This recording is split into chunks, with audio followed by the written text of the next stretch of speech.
Viewers, अर्थ पर अब इतने सारे डीमंस और क्रिएचर्स हो गए थे ना, जो नॉर्मल इंसानों को भी डीमंस में कन्वर्ट करते जा रहे थे। और अगर ऐसा ही चलता रहा तो सारे इंसान खत्म हो जाएंगे। लेकिन एक डीमन हंटर्स का ग्रुप उन खतरनाक क्रिएचर्स को रोकने की कोशिश करता है, पर अब तो उनके सामने दुनिया का सबसे बड़ा डीमन आ गया था, जो कि लगातार सभी जगहों को डिस्ट्रॉय करते जा रहा था। तो अब देखना है कि क्या वो हंटर्स अपनी ट्रेनिंग में सीखी गई टेक्निक का यूज करके उन क्रिएचर्स को रोक भी पाएंगे, या फिर अर्थ पर उन डीमंस का कब्जा हो जाएगा और हम सिर्फ देखेंगे नहीं बल्कि उन हंटर्स की मदद करेंगे क्रिएचर्स को हराने में। कहानी की शुरुआत में हमें दो लड़कियां जंगल में भागती हुई दिखाई देती हैं और उनके पीछे तो बहुत ही खतरनाक डीमन पड़ा था, जो कि उन्हें लगातार मारने की कोशिश कर रहा था। वो दोनों लड़कियां तो एक पेड़ के नीचे जाकर छुप जाती हैं, लेकिन अब उस डीमन ने तो उनमें से एक लड़की को खा लिया था और अब बारी थी उस दूसरी लड़की की। उस भयानक डीमन को देखकर तो वो छोटी लड़की भागने लगती है और दूर कहीं जंगल में चली जाती है, लेकिन उस डीमन की स्पीड काफी ज्यादा थी, जिससे कि वो उस लड़की को आसानी से ढूंढ लेता है। लेकिन वो डीमन जैसे ही उस लड़की को मारने जा रहा था,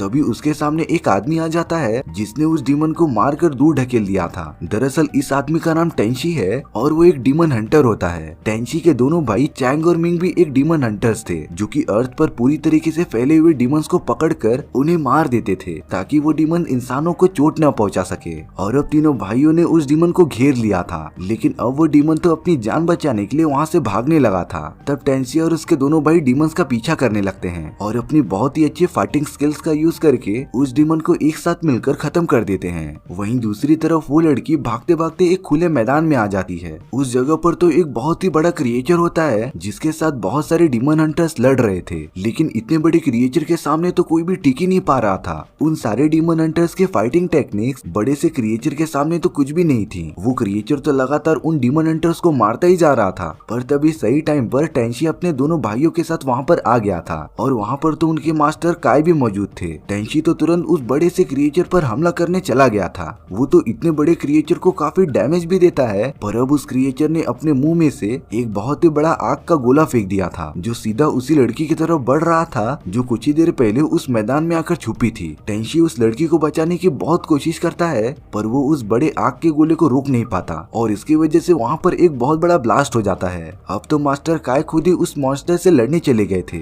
वो तो उस क्रिएचर को मारते ही रहते हैं, पर अब उस क्रिएचर ने मास्टर काय के ऊपर अपना पैर रख दिया था, जिससे कि मास्टर काय को बहुत ही ज्यादा डैमेज होता है। इसीलिए अब सारे डीमन हंटर्स ने अपनी फुल पावर यूज करने का डिसीजन लिया था और वो तो तेजी से जाकर उस क्रिएचर के ऊपर ब्लास्ट हो जा रहे थे, जिससे कि क्रिएचर बहुत ही ज्यादा कमजोर हो गया था और अब उसने अपना असली फॉर्म दिखा दिया था। टेंशी को तो तुरंत ये बात समझ गई थी कि उस क्रिएचर के मुंह में जो छोटा सा क्रिएचर है वो उसकी कमजोरी हो सकती थी। इसीलिए टेंशी तुरंत उस क्रिएचर के पास जाकर उसके मुंह के अंदर से निकलने वाले दूसरे क्रिएचर को खत्म कर देता है, जिसकी वजह से अब वो बड़ा क्रिएचर भी मर गया था, जो कि ये क्रिएचर अर्थ पे आखिरी बचा हुआ था। तो अब टेंशी और बचे हुए डीमन हंटर्स के पास और कोई भी काम नहीं था, इसीलिए अब वो सब डीमन हंटिंग छोड़कर एक नॉर्मल जिंदगी जीने का डिसाइड करते हैं। इस बात को तो अब कई साल बीत गए थे। टेंशी और उसके दोनों भाई तो फिशरमैन का काम करते थे, लेकिन उन लोगों ने ये सारी चीजें अपने लाइफ में कभी नहीं की थी, इसीलिए वो एक भी मछली को पकड़ नहीं पाते हैं। तो अब उन्हें खाली हाथ ही लौटना पड़ेगा। वहीं दूसरी तरफ कुछ गांव वाले बैठे हुए होते हैं, तभी उनका एक फ्रेंड उनके पीने के लिए अल्कोहल लेके आता है, जिससे कि एक अनजान औरत ने दिया था। लेकिन जब वो उस अल्कोहल को पीने के लिए एक बाउल में लेते हैं, तब उसका कलर तो काफी अजीब लग रहा था, लेकिन तभी भी वो उस अल्कोहल के काफी मजे लेते हैं। जब टेंसी अपने भाइयों के साथ वहाँ से गुजर रहा होता है, तब वो देखते हैं कि एक आदमी बेहोश पड़ा है और दूसरे लोग तो लिटरली उसका मांस खा रहे थे। तब रिवील होता है कि वो गांव वाले जिन्होंने वो अल्कोहल पिया था, वो फिश डीमन में कन्वर्ट हो गए थे। उनका पूरा चेहरा तो एक खूंखार मछली जैसा हो गया था। उन दोनों डीमंस ने तो टेंशी और बाकी सभी पर हमला करना भी स्टार्ट कर दिया था, लेकिन टेंशी एक डीमन का सर पकड़ के उसे एकदम से मोड़कर मार देता है। तो अब टेंशी के दोनों भाई कैसे शांत रहने वाले थे, वो दोनों भी मिलकर बचे हुए डीमंस को खत्म कर देते हैं। टेंशी को इस बात का अंदाजा तो हो गया था कि जरूर उनके अल्कोहल में कुछ अजीब तरीके का होगा, जिससे कि वो सब डीमंस में कन्वर्ट हो गए थे। इसी बात का पता लगाने के लिए वो तीनों भाई पास वाले गांव में चले जाते हैं। वो सब जब अपनी इन्वेस्टिगेशन कर रहे होते हैं, तभी उन्हें अपने ही जैसा एक डीमन हंटर मिलता है, जिससे कि बहुत ही ज्यादा चोट लगी थी। इसीलिए टेंशी और उसके दोनों भाई उस आदमी को लेकर पास ही वाले हॉस्पिटल में चले जाते हैं। वहाँ पर तो टेंशी लैला नाम की एक औरत से मिलता है। लैला ने तो टेंशी को देखते ही पहचान लिया था, क्योंकि लैला वही छोटी बच्ची थी जिसे कि कई सालों पहले टेंशी ने बचाया था। लेकिन टेंशी को तो ये बात बिल्कुल याद ही नहीं थी। अब वो घायल आदमी उन सभी को बताता है कि कुछ दिन पहले वो एक वाइन फैक्ट्री में जांच पड़ताल करने गया था, क्योंकि ये खबर थी कि उस जगह से बहुत सारे लोग गायब हो रहे हैं। पर जब वो वाइन फैक्ट्री के अंदर गया तभी उसके ऊपर अजीब टाइप के डीमंस ने हमला कर दिया था। लेकिन अब वो आदमी अपनी आखिरी सांसें गिन रहा था, जिसकी वजह से वो अगले सेकंड में ही मर जाता है। और अब टेंची और बाकी सब अपना इन्वेस्टिगेशन करने के लिए उसी वाइन फैक्ट्री के अंदर आ जाते हैं। लेकिन उन्हें क्या पता था कि वाइन फैक्ट्री के ओनर ने वहाँ के सारे वर्कर्स को वही अल्कोहल पिलाना स्टार्ट कर दिया था, जिससे कि वो सभी लोग फिश डीमन में कन्वर्ट होना स्टार्ट हो गए थे।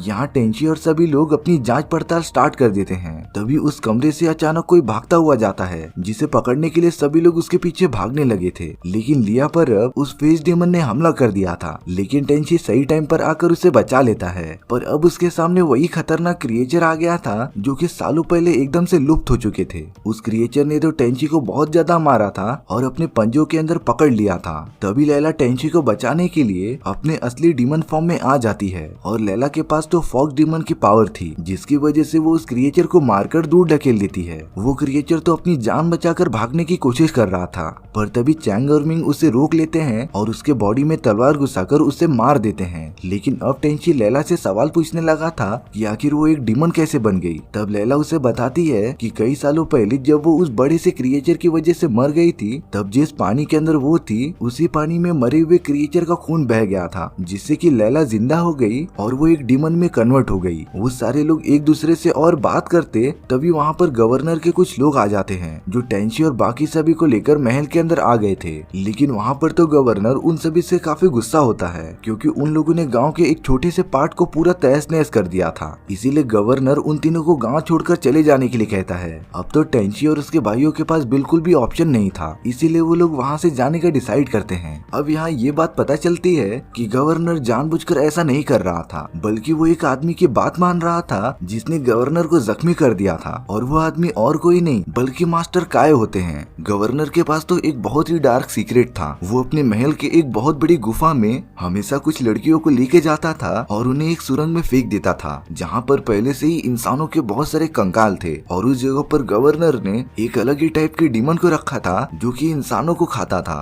दरअसल गवर्नर उस डीमन की मदद इसीलिए कर रहा था क्योंकि अगर वो डीमन और उनकी सभी प्रजाति को जिंदा करने में कामयाब हुआ तो वो डीमन गवर्नर को अमर कर देगा। उस खतरनाक क्रिएचर डीमन ने तो उस ब्यूटीफुल लड़की को पूरा खा ही लिया था। यहाँ पर टेंशी कुछ जांच पड़ताल करने के लिए गवर्नर के महल में आ जाता है। टेंशी तो उसी जगह पर पहुँच गया था जहाँ पर गवर्नर ने वो डीमन छुपा कर रखा था। पर इसके साथ साथ टेंशी को वहाँ पर एक बहुत ही प्राचीन स्टोन मिलता है, जिससे कि सारे डीमंस को बहुत ज्यादा पावर मिलती थी। यहाँ दूसरी तरफ पूरे गांव वालों ने मिंग को जानबूझकर फंसाकर उसे मारना स्टार्ट कर दिया था और वो सब बहुत ही बेरहमी से मिंग को चाकू मारकर एकदम से खत्म कर देते हैं। जब उसका दूसरा भाई चैंग उस जगह पर पहुंचता है तब वो मिंग की बॉडी को ऊपर लटकता हुआ देखता है। चैंग तो तुरंत अपने छोटे भाई की मदद करने चला गया था, लेकिन उसे क्या पता था कि गाँव वाले उसका भी इंतजार ही कर रहे थे। वो सभी गाँव वाले छुपते हुए चैंग पर वार करना स्टार्ट कर देते हैं। चैंग तो उस हमले में बहुत ही ज्यादा घायल हो जाता है और वो भी एकदम मरने की हालत में हो गया था। तभी उस जगह पर गवर्नर आ जाता है और ये रिवील होता है कि गांव वालों ने ये सारी चीजें गवर्नर के कहने पर की थी। जब रात हो जाती है तब टेंशी गांव में पहुंचता है और वो अपने दोनों भाइयों को जमीन पर गिरा हुआ देखकर एकदम से शॉक हो जाता है। वो तो तुरंत उनके पास चला गया था, लेकिन चैंग की सांसें अभी भी चल रही थी। तो टेंशी कैसे भी करके चैंग को लेकर लैला के पास लेकर आ जाता है और लैला से रिक्वेस्ट करता है कि वो उसके भाई को कैसे भी करके ठीक कर दे। लैला के बहुत ही ज्यादा ट्राई करने के बाद भी वो चैंग को ठीक नहीं कर पा रही थी और अब टेंशी को पता था कि उसके भाई को सिर्फ एक ही आदमी ठीक कर सकता है। और अब टेंशी लैला के साथ निकल पड़ता है डीमन माउंटेन पर, जहाँ पर डीमन के साथ साथ डीमन हंटर्स भी रहते थे। टेंशी अपने मास्टर काय के पास पहुँच गया था और अपने भाई चैंग को ठीक करने की रिक्वेस्ट करने लगा था। लेकिन जब टेंशी मास्टर को ये बताता है कि उसे इस बारे में पहले से ही पता था कि वो गवर्नर के साथ मिलकर बहुत ही बुरा काम कर रहे हैं, क्योंकि वो पावरफुल स्टोन उसके मास्टर के पास ही था। ये बात सुनने के बाद तो मास्टर काय टेंशी पर लगातार हमला करना स्टार्ट कर देते हैं। दरअसल मास्टर काय उस स्टोन की पूरी पावर को यूज करना चाहते थे, इसीलिए उन्होंने गवर्नर का फायदा उठाया जिससे कि वो उससे काफी पैसे ले सके और अपनी फाइटिंग स्किल्स को स्टोन के मुताबिक बहुत ही अच्छा बना सके। लेकिन अब उस स्टोन ने मास्टर के ऊपर बहुत ही बुरा इफेक्ट डालना स्टार्ट कर दिया था, इसीलिए अब मास्टर खुद को ही मारना चाहते थे। जब टेंशी उल्टा मास्टर पर हमला करता है तभी मास्टर काय अपना हथियार फेंक देते हैं, जिससे कि टेंशी की तलवार मास्टर के बॉडी में चली जाती है और वो तो तुरंत ही मर गए थे। यहाँ पर लैला चैंग को ठीक करने के लिए आ गई थी, लेकिन तभी उस जगह पर वो टेंटिकल वाला मॉन्स्टर आ गया था जो कि लगातार लैला पर हमला करना स्टार्ट कर देता जाता है। लैला चैंग को बचाने के लिए अपने डीमन के फॉर्म में आ गई थी, लेकिन तभी भी वो उस क्रिएचर के सामने टिक ही नहीं पा रही थी और अब उस क्रिएचर ने लैला को काफी घायल कर दिया था। लेकिन वो टेंटिकल मॉन्स्टर लैला की बॉडी में घुसने के बजाय चैंग के बॉडी को कंट्रोल करना स्टार्ट कर देता है और अब वो मॉन्स्टर चैंग के बॉडी के अंदर था, जिसकी वजह से चैंग जिंदा हो जाता है और उसके शरीर में अजीब टाइप के चेंजेस स्टार्ट हो जाते हैं। चैंग तो अब बहुत ही ज्यादा पावरफुल हो चुका था। जब टेंशी चैंग की मदद करने वहाँ पर पहुँचता है तब चैंग अपने हाथ से बहुत ही नुकीला टेंटिकल निकाल कर टेंशी के बॉडी में घुसा देता है। चैंग तभी वहाँ से भागता हुआ बाहर चला जाता है और एक माउंटेन का निकलता हुआ लावा यूज करके एक बहुत ही बड़े मॉन्स्टर में कन्वर्ट हो जाता है, जो कि पूरा का पूरा गरम गरम लावा से बना था। अब चैंग पूरी तरीके से उस क्रिएचर के कंट्रोल में हो गया था। तब वो पास ही वाले गाँव में जाने लगता है ताकि वो वहाँ के सारे लोगों को खत्म कर सके। उस मॉन्स्टर का साइज तो बहुत ही ज्यादा था। वो जैसे ही उस छोटे से गाँव के पास पहुँचता है तब उस मॉन्स्टर ने अपने हाथ से बहुत सारे फायर बॉल गाँव वालों पर फेंकना स्टार्ट कर दिया था, जिससे कि देखते ही देखते चारों तरफ तबाही हो गई थी। उस गांव के सैनिक अपनी रक्षा के लिए लगातार उस मॉन्स्टर के ऊपर एरो से हमला करते रहते हैं, लेकिन इतनी छोटी एरो का मॉन्स्टर पर कुछ भी असर नहीं होने वाला था और अब तो वो बड़ा सा क्रिएचर गांव तक पहुंच भी गया था। उस जगह पर तो गवर्नर भी आ जाता है, जो कि उस क्रिएचर को रुकने के लिए कह रहा था, लेकिन अब वो थोड़ी रुकने वाला था। उसने तो गाँव वालों के साथ साथ गवर्नर को भी मार कर खत्म कर दिया था और अब अगर उस बड़े से मॉन्स्टर को रोका नहीं गया तो वो इसी तरीके से सारे गाँव को खत्म करता जाएगा। लेकिन लकीली टेंशी वहाँ पर आ जाता है और उस बड़े से क्रिएचर की तरफ बढ़ने लगता है। टेंशी तो तुरंत उस बड़े से मॉन्स्टर के बॉडी पे चला गया था और तब वो वहाँ पर चैंग को देखता है, जो कि पूरी तरीके से उस मॉन्स्टर के बॉडी में धंसा हुआ था। वो चैंग को बचाने के लिए उसके पास जाता है, तभी उस मॉन्स्टर ने टेंशी को मारकर दूर ढकेल दिया था और सच में अब टेंशी को बहुत ही ज्यादा डैमेज हुआ था। लेकिन अब वहाँ पर बहुत सारे डीमन हंटर्स आ गए थे, जो कि सालों से अलग अलग गाँवों में छुपे हुए थे। वो सब मिलकर उस मॉन्स्टर को रोकना स्टार्ट कर देते हैं और अपनी फाइटिंग टेक्निक्स यूज करके उस बड़े से मॉन्स्टर को मारते रहते हैं। वो सारे डीमन हंटर्स अपने लाइफ की सैक्रिफाइस करके लगातार उस क्रिएचर के ऊपर जाकर ब्लास्ट हो जा रहे थे। यहाँ दूसरी तरफ टेंशी अभी तक बेहोश होता है, लेकिन तभी उसके बॉडी पर एक फूल का टुकड़ा आकर गिर जाता है, जिससे कि टेंशी को बहुत ही ज्यादा पावर मिल गई थी और ये पावर और किसी की नहीं बल्कि लिया की थी। उसने अपनी जान की कुर्बानी देकर सारी पावर्स टेंशी के बॉडी में डाल दी थी, जिससे कि अब टेंशी काफी फास्ट हो गया था। तो वो उस क्रिएचर को मारने उसके पास चले जाता है। क्रिएचर ने तो टेंशी पर हमला करना स्टार्ट भी कर दिया था, पर टेंशी उसके वार से कैसे भी बचता हुआ उस क्रिएचर को बहुत ही ज्यादा डैमेज देता है। टेंशी ने उस क्रिएचर के पैरों पर हमला करके उसे जमीन पर तेजी से गिरा दिया था, जिससे कि अब वो चल नहीं सकता था और गांव वाले पूरी तरीके से सेफ थे। अब तो टेंशी अपने भाई चैंग के पास आ गया था, जो कि पूरी तरीके से उस क्रिएचर के बॉडी से जुड़ गया था। टेंशी चैंग को वहाँ से निकालने की कोशिश भी करता है, पर ये अब नामुमकिन था, क्योंकि उस क्रिएचर के छोटे छोटे टेंटिकल्स चैंग के पूरे बॉडी में घुस गए थे। इसीलिए चैंग अपने बड़े भाई टेंशी को कहता है कि वो उसे पूरी तरीके से खत्म कर दे, क्योंकि यही एक रास्ता था उस क्रिएचर को रोकने का। टेंशी तो ये बिल्कुल करना ही नहीं चाहता था, लेकिन उनके पास और कोई भी रास्ता ही नहीं था। इसलिए अब टेंशी ने अपनी तलवार की मदद से चैंग को पूरी तरीके से खत्म कर दिया था और उसी के साथ वो बड़ा सा क्रिएचर भी खत्म हो जाता है। सभी गाँव वाले बहुत ही ज्यादा खुश हो गए थे, क्योंकि टेंशी ने उन लोगों को बचा लिया था। लेकिन टेंशी को भी पता है कि ये सारी चीजें होने के लिए उसने अपने पूरे चाहने वाले को खो दिया था। और इसी के साथ हमारी ये स्टोरी यहीं पर खत्म हो जाती है। सो व्यूअर्स, आपको ये कहानी कैसी लगी प्लीज कमेंट सेक्शन में बता दो, और अगर आपको मेरा एक्सप्लेनेशन 1% भी अच्छा लगा ना तो वीडियो को लाइक एंड चैनल को सब्सक्राइब जरूर कर देना, क्योंकि सच में इससे मुझे काफी ज्यादा मोटिवेशन मिलता है आपके लिए इसी तरीके की मजेदार स्टोरीज ढूंढ कर लाने के लिए। तो मिलते हैं नेक्स्ट वीडियो में। सी या।